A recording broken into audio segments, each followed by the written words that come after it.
அஸ்ஸலாமு அலைக்கும் வரஹ்மத்துல்லாஹி வபரகாத்துஹு. எல்லாரும் எப்படி இருக்கீங்க? அல்ஹம்துலில்லாஹ் நான் ரொம்ப நல்லா இருக்கேன். இன்னைக்கு என்ன வீடியோனா, எப்பயும் போல டே இன் மை விலாக் தான். என்ன வேற எதுவும் நம்ம வீடியோ எடுக்க போகிறோம்? காலையில் எழுந்திரிச்சோன்னே எப்பயும் போல நம்மளோட ஸ்பெஷல் பிளேஸ்க்கு வந்தாச்சு, அதாவது கிச்சனுக்கு வந்தாச்சு.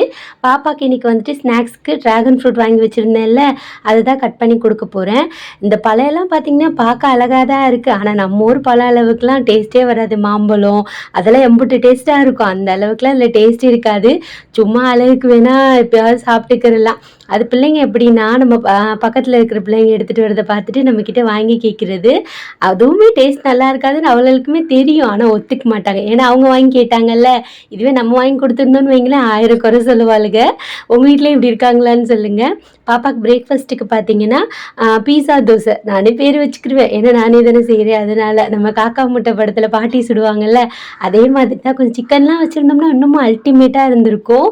ஏன்னா சூப்பராக இருந்துச்சு. நம்ம மைதா மாவுல அது வளருது பார்த்தீங்களா, மைதா மாவில் பீஸா செஞ்சு கொடுக்குறத விட இந்த மாதிரி தோசை மாவில் செஞ்சு கொடுத்தோம்னா கொஞ்சம் ஹெல்தி அப்படின்னு சொல்லிட்டு நான் நினைக்கிறேன். அந்த சீஸ் எல்லாம் போட்டால் ஹெல்தி கிடையாது தான்.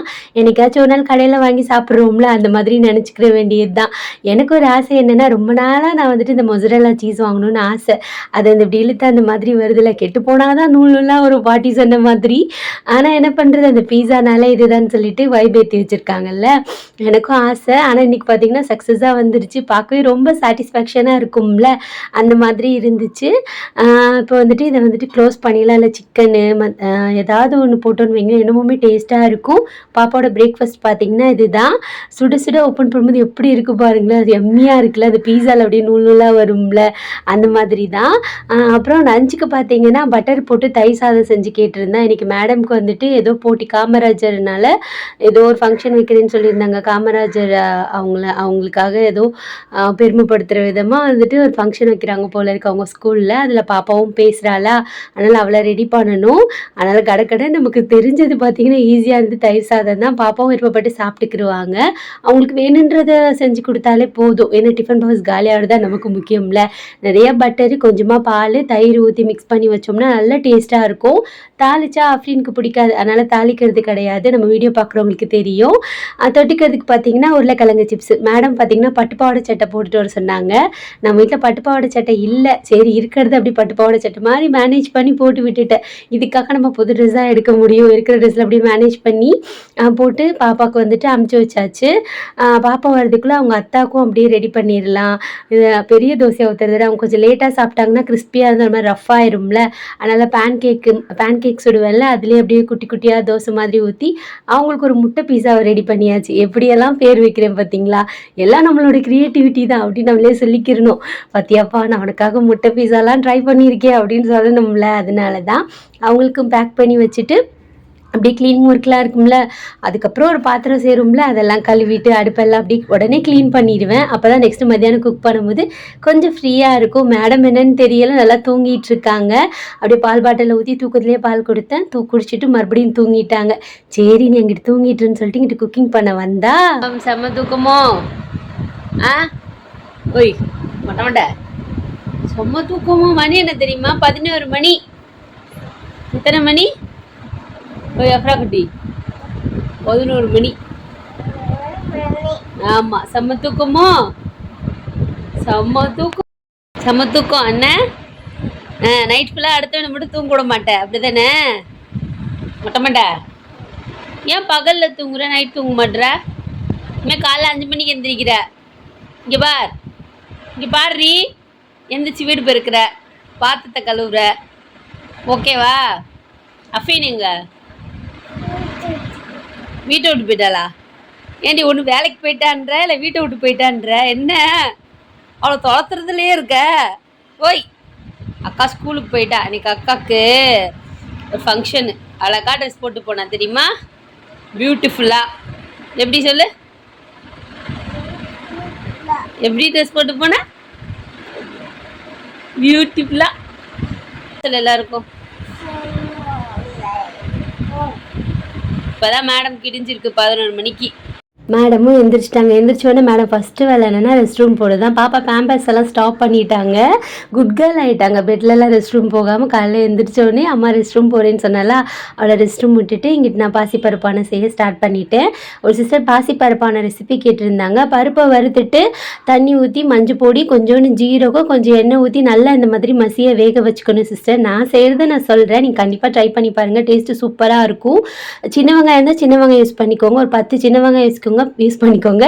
பெரிய வெங்காயம்னா ஒரே ஒரு பெரிய வெங்காயம், 4 தக்காளி, முருங்கைக்காய் போட்டிருக்கேன்னா உங்களுக்கு வேணும்னா போட்டுக்கலாம், இல்லை ஸ்கிப் பண்ணிக்கலாம். முருங்கைக்காய் போட்டால் நல்லாயிருக்கும். அப்புறம் பச்சை மிளகா, அவ்வளோதான். ஒரு 10 பல் பூண்டு போட்டிருக்கேன். நல்லா பருப்பு வெந்ததுக்கு அப்புறமா தான் இதை ஆட் பண்ணணும். இப்போ முருங்கைக்காய் நல்லா வெந்து வரட்டும், அது வரைக்கும் நம்ம வெயிட் பண்ணலாம். இதில் முட்டை ஊற்றியுமே நான் செய்வேன், அதுவுமே செம்ம டேஸ்ட்டாக இருக்கும். இன்றைக்கி முருங்கைக்காய் போட்டு செஞ்சேன். அவங்க கேட்டனால இந்த ரெசிபி நான் ஷேர் பண்ணுறேன். நீங்கள் கண்டிப்பாக ட்ரை பண்ணி பாருங்கள். ஆனால் பருப்பு வந்துட்டு குக்கரில் வச்சிடக்கூடாது, அது கடாயிலேயே சீக்கிரமாக வெந்துடும். ஏன்னா குக்கரில் வச்சோன்னு வைங்களேன் ஒரு மாதிரி வலுவலுன்னு ஆயிடுமா, அதனால தான். அது அங்கிட்டு வேகிறதுக்குள்ளே நம்ம வீட்டில் சக்கரவள்ளி கிழங்கு வாங்கினது இருந்துச்சா, சரி அதையும் வாஷ் பண்ணிவிட்டு வேக வச்சிடலான்னு சொல்லிட்டு வாஷ் பண்ணிக்கிட்டு இருந்தேன். நல்ல மண்ணாக இருந்துச்சு, இனிப்பாக இருக்குமான்னு தெரியல, ஏன்னா சீசன் முடிஞ்சு போச்சு. அதை நல்லா வாஷ் பண்ணிவிட்டு அங்கிட்டு வரதுக்குள்ளே நம்ம முருங்கைக்காய் நல்லா வெந்துருச்சு. அதை வந்துட்டு வேற ஒரு பாத்திரத்துக்கு மாற்றிட்டு தாளிக்கிறதுக்கு கடுகுளுந்த பருப்பு, ஒரு வெங்காயம், கருவேப்பிலை, கொத்தமல்லி, கொஞ்சோண்டு கலருக்கு வேணால் நீங்கள் மிளகாப்பொடி போட்டுக்கரலாம். நான் சொல்ல மறந்துட்டேன், நான் முருங்கைக்காய் போட்டேன், அப்போ கொஞ்சம் மிளகாப்பொடியும் போட்டிருக்கேன். கொஞ்சம் டேஸ்ட் நல்லாயிருக்கும், அதனால தான். அவ்வளோதான், நம்ம பாசிப்பருப்பான ரெடி ஆயிடுச்சு. நான் பார்த்தீங்கன்னா இப்படி தான் செய்வேன், நீங்களும் கண்டிப்பாக ட்ரை பண்ணி பாருங்கள். ரொம்ப தண்ணியாகவும் வச்சிடாதீங்க, நீங்கள் இட்லி அதுக்கெலாம் தண்ணியாக வச்சுக்கலாம். சாப்பாடுக்கு வந்துட்டு இந்த அளவுக்கு இருந்துச்சுன்னா கரெக்டாகும், கொஞ்சம் நேரத்தில் இன்னுமே திக்காகும். அவ்வளோதான், இப்படி தான் நான் செய்வேன், நீங்களும் ட்ரை பண்ணுங்கள். அப்புறம் அம்மா பார்த்தீங்கன்னா மீனை ஆஞ்சு பெரட்டியே கொடுத்துட்டாங்க. அப்பாடா நமக்கு தான் ஒரு வேலை மிச்சமாயிருச்சே, நம்ம பொரிச்சா மட்டும் போதும், அந்த மாதிரி தான். ஏன்னா எனக்கு மீன் அவ்வளோவா க்ளீன் பண்ணவும் வராது, ரொம்ப நேரம் க்ளீன் பண்ணுவேன். அம்மாலாம் சட்டுன்னு க்ளீன் பண்ணிடுவாங்க, அவங்களுக்கு பழகி போச்சு. தேங்காய் எண்ணெயில் பொரிச்சா என்னமோ டேஸ்ட்டாக இருக்கும். அதே இந்த அடுப்பில் போட்டாச்சு. அஃபினத்தாக்கு அவ்வளோவா மீன் பிடிக்காதுல்ல, அதனால் அவங்களுக்கு கத்திரிக்காய் சுட்டு புளிமிளகாய் செய்வோம்ல, அந்த மாதிரி ரெடி பண்ணலான்னு சொல்லிட்டு கத்திரிக்காயை நல்லா வாஷ் பண்ணிவிட்டு, எந்த கத்திரிக்காயில் வேணாலும் செய்யலாம். நமக்கு மோஸ்ட்லி பார்த்தீங்கன்னா அப்போ நமக்கு எதுக்கு இங்கிலீஷ், நமக்கு தான் இங்கிலீஷ் வர மாட்டேங்குது. அது ஃப்ளூவெண்ட்டாக பேசும்போது அவ்வளோ வந்துட்டு டங்கு ஸ்லிப் ஆயிரும். கொஞ்சம் என் பிள்ளைக்கு சொல்லி கொடுக்குற அளவுக்கு எனக்கு தெரியும், அவ்வளோதான், அது போதும்ல. இங்கிட்டு பார்த்தீங்கன்னா கத்திரிக்காய் இந்த மாதிரி சுட்டு எடுத்தாச்சு. ஈஸியாக சுட்டாலே பார்த்தீங்கன்னா இந்த தோல் இந்த மாதிரி ஆனாலே உள்ளே நல்லா வெந்து போயிடும். ஒரு 2 கத்திரிக்காய் சுட்டு எடுத்துக்கரலாம். இந்த புளிமிளகா ரொம்ப டேஸ்ட்டாக இருக்கும். யாரெல்லாம் இந்த புளிமிளகா செஞ்சு சாப்பிட்ருக்கீங்கன்னு சொல்லுங்கள். எங்கள் அம்மா இதில் கருவாடெல்லாம் சுட்டுலாம் போட்டு செய்வாங்க, அது ரொம்ப நல்லாயிருக்கும். அஃபினாத்தாக்கு தான் மீன் கருவாடுனா அலர்ஜி ஏனோ, அன்றைக்கி ஒரு நாள் நெத்திலி மீன் கருவாட்டானோல்ல, அது சாப்பிட்டாங்க. அப்புறம் நெத்தி மீன் ஃப்ரை இப்பப்போ சாப்பிட்டுக்கிறாங்க. அவங்களுக்காக கொஞ்சம் டிஃப்ரெண்ட்டாக செய்ய வேண்டியது இருக்குது. இங்கிட்டு மீனும் வெந்துருச்சு. அதுலேயே பார்த்திங்கன்னா 4 வரமிளகாவும் போட்டு வறுத்து எடுத்துக்கரலாம். கொஞ்சம் இந்த மாதிரி நெருப்பு வர மாதிரி தான் இருக்கும். நம்ம வாயில் ஃபோன் ஊதுனா அது அப்படியே பறந்து போயிடும், அவ்வளோதான். நீங்கள் வெங்காயம் கூட சுட்டுக்கிறலாம். நான் வெங்காயம் சுடலை, சின்ன வெங்காயம் யூஸ் பண்ணிங்கன்னா நல்லா டேஸ்ட்டாக இருக்கும். சின்ன வெங்காயம் தான் இன்றைக்கி நான் யூஸ் பண்ண போகிறேன். நெருப்புலேயே கூட சுட்டுக்கலாம். இது ஆறுறதுக்குள்ளே இங்கிட்டு பார்த்தீங்கன்னா சக்கரவள்ளி கிழங்கு வேக வச்சிடலான்னு சொல்லிட்டு அதையும் வேக வச்சாச்சு. நல்லா வெந்துருச்சு. திக்காக புளி கரைச்சி ஊற்றிருக்கேன். அதில் 4 வரமிளகா போட்டு நல்லா பிசைஞ்சிக்கலாம். நல்லா காரமாக நல்லா புளிப்பாக சுருக்குன்னு இருக்கும். கண்டிப்பாக ட்ரை பண்ணி பாருங்கள். இதுலேயே அப்படியே சுட்டிருந்தோன்னு வைங்களேன், வெங்காயத்தையும் பிச்சு போட்டு பிசைஞ்சோம்னா அவ்வளோதான். இன்றைக்கி நான் சுடலை. கொஞ்சமாக எண்ணெய் ஊற்றிட்டு கடுகு உளுந்த பருப்பு, சின்ன வெங்காயம், கருவேப்பிலை போட்டு நல்லா வதக்கிக்கிட்டேன். ரொம்ப வதக்கணும்னு அவசியம் இல்லை. கண்ணாடி மாதிரி இருக்கும்ல, அந்த அளவுக்கு வதங்கினதுக்கப்புறமா நம்ம பிசைஞ்சு வச்சுருக்கோம்ல, அதை போட்டு ஒரு மிக்ஸ் போட்டு இறக்கிற வேண்டியது தான். எப்படி இருக்குது பார்த்தீங்கன்னா, செம்மையாக இருக்கும். இது கஞ்சிக்கெலாம் கூட சூப்பராக இருக்கும். இதில் கருவாடு போட்டிருந்தா அமோகமாக இருந்திருக்கும். என்ன பண்ணுறது, அப்படின்னு தான் பிடிக்காதே. அப்புறம் பார்த்தீங்கன்னா அஃபின் அம்மா ஸ்கூல்லேருந்து வந்துட்டாங்க. வந்தது வந்து வரும்போது அப்புறம் அப்படி தூங்கிட்டு இருந்தாங்க. அவங்க அக்கா வளையல் போட்டிருக்காளா, அவளும் போட்டு விட சொல்லிட்டு இங்கே பார்த்து சொல்ல எப்படி இருக்கு.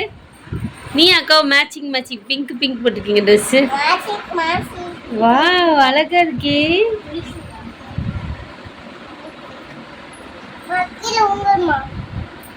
கொஞ்சம் பெருசா இருக்கு தங்கம், அது கொஞ்சம் பெருசா இருக்கு. செல்ல குட்டிக்கு அழகா இருக்கே. இன்னொரு வளையல் வச்சிருக்கேன், நம்ம அப்புறமா போட்டு விடுறேன். அஃப்ரா குட்டி சொல்லும்போது பார்க்கணுமே, அம்மா அக்கா வளையல் போட்டிருக்காமா அப்படின்னு சொல்லிட்டு அவளே எடுத்து போட்டுக்கிட்டாங்க. ஒரு வழியாக பெட் கவர் போட வேண்டிய வேலை வந்துடுச்சு. 2 டேஸ் ஆச்சு பெட் கவர் ரிமூவ் பண்ணி. அதையும் அப்படியே நீட்டாக போட்டுட்டு அஃபின் அம்மாவை படிக்க வைக்க ஸ்டார்ட் பண்ணிட்டேன். ஏன்னா நெக்ஸ்ட் வீக் வந்துட்டு மிட்டம் ஸ்டார்ட் ஆகுது. அன்னன்னைக்கு போர்ஷனாக அன்னன்னைக்கு படிச்சிட்டோம்னா பாப்பாக்கு எக்ஸாம் டைமில் கொஞ்சம் ஈஸியாக இருக்கும். ஏதாவது சுச்சுவேஷன் இருந்தால் கூட பாப்பா படிச்சுட்டாங்கன்னு இருக்கும்ல, அதனால தான். அப்படி துணிக்காய போட வேண்டிய வேலையெல்லாம் இருந்துச்சு. இந்த குட்டி பாப்பா இருக்கா பார்த்தீங்களா, சரியான டெரரு. அவளையும் படிக்க விட மாட்டா. பக்கத்தில் உட்காந்து அவளை எப்படி டிஸ்டர்ப் பண்ண முடியுமோ அப்படியெல்லாம் டிஸ்டர்ப் பண்ணுவா. என்ன சொல்கிறது, பாவம் அவகிட்ட அடி வாங்கி என் பிள்ளை முடியெல்லாம் கொட்டி போகுது. என்ன பண்ணுறது. அப்படி நம்ம தான் முட்டை வாங்கிட்டு வந்தாங்க. வரும்போதே ஒரு முட்டையை சுவாகா பண்ணிட்டு வந்துட்டா. சரி நைட்டு ஒரு முட்டை ஆம்லேட்டை போட்டுக்கலான்னு சொல்லிட்டு அது தனியாக எடுத்து வச்சாச்சு. பாப்பாவுக்கு வந்துட்டு சாயங்காலம் டீ இல்லைன்னா பூஸ்ட்டு கொடுப்பேன். அதை குடிச்சிட்டு படிக்க வேண்டியது. ஏன்னா தெம்பாக படிக்கணும்ல, ஏன்னா நம்மக்கிட்ட அடி வாங்கணும்ல படிக்கிறதுக்கு, அதுக்காக தான். அப்படியே அஃப்ரா குட்டிக்கும் பால் டப்பாவில் பால் ஊற்றி கொடுத்தாச்சு. கிச்சனில் கொஞ்சம் க்ளீனிங் ஒர்க் இருக்கும். ஈவினிங்கு காலையில் மத்தியானம் எப்போ பாரு நமக்கு கொஞ்சம் க்ளீனிங் ஒர்க் இருந்துக்கிட்டே தான் இருக்கும். என்ன பண்ணுறது, கிச்சன் நம்மளே லீஸ் எடுத்து அங்கேயே வந்துட்டு வேலை பார்த்துக்கிட்டு இருக்கோம். அப்படியே இந்த அடுப்பையும் எடுத்து வச்சிட்டேன்னா சிலிண்டர் வந்துருச்சு. எமர்ஜென்சிக்கு மட்டும்தான் நான் யூஸ் பண்ணிக்கிறேன் கரண்ட் அடுப்பு. அவ்வளோதான், வீடெல்லாம் நீட் பண்ணி முடிச்சாச்சு. அம்மா கொஞ்சம்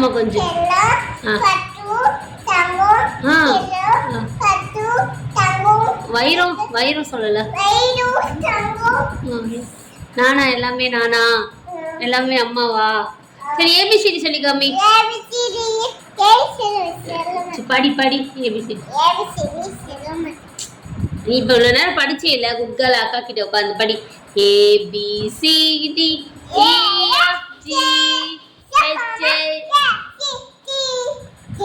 சொல்லி ஏபிசிடி. ஏபிசிடி ஏறக்கூடாது, அவசரம் அடிப்பாங்க. அவ்வளோதான். இஎஃப்ஜி வரைக்கும் படிச்சிருக்கு பிள்ளை இன்னைக்கு. என்னம்மா? ஏபிசிடி இஎஃப்ஜி சொல்லுமா. சொல்லுமா சொல்லுச்சோம். உன்னை அவங்களுக்குலாம் பிடிக்குமா? நிறைய மாமிக்கு ஐயோ சரி சொல்லு. ஏபிசிடி சொல்லி காமி. அப்படி படிச்சுட்டால, நீ படிச்சேல சொல்லு இவ்வளோ நேரம். ஏபிசி. ஐயோ சொல்ல மாட்டேங்கிறா அஃப்ரீன். இவ அஃப்ரீன் சொல்லுவா. அஃப்ரா சொல்லுவா. சொல்லுமா.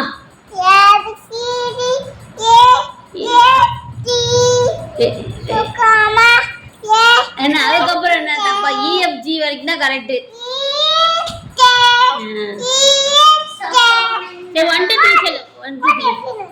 ஓடின்னு சொல்லலாமா? சாரின்னு சொல்லு.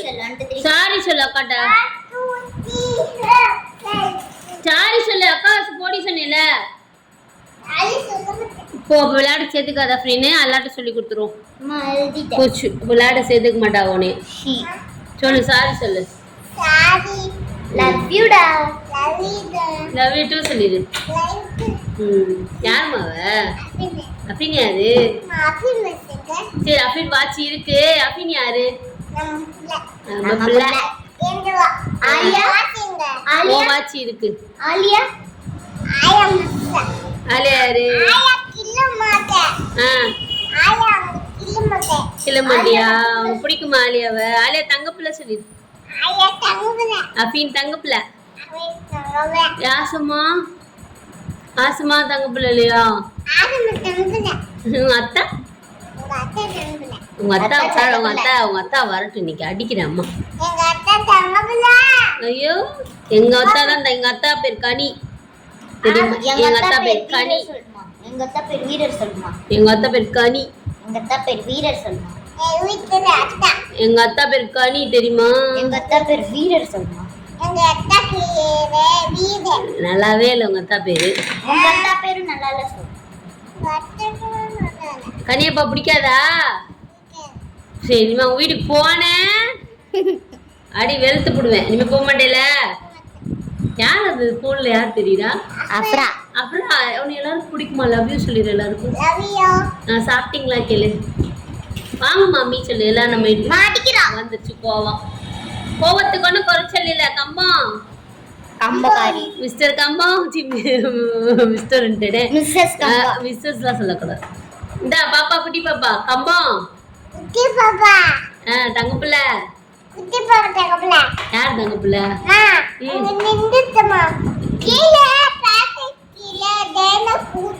ஜெயனா கூப்பிடுவே. ஜெயனா உனக்கு பிடிக்குமா?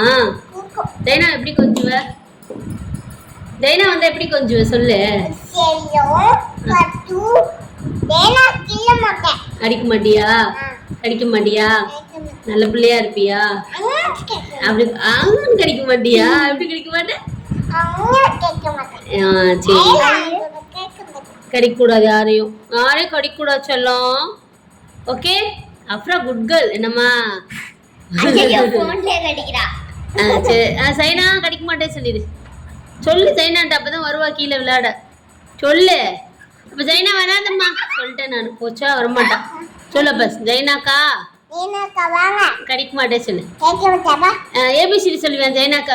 சொல்லி பாமி ஏபிசிடி. அப்ப வராது ஜெயனா சொல்லு. ஏண்டியா படிக்கிறது கூட நடுவில் இப்படி கோவப்பட்டேன்னா ஸ்கூல்ல ஒரு நாளே துரத்தி விட்டுருவாங்க. போ நீ ஸ்கூல்ல எந்த ஸ்கூல்லையும் சேர்க்க மாட்டாங்க. இப்படி கொஞ்சம் அக்காவா இப்படி கொஞ்சம்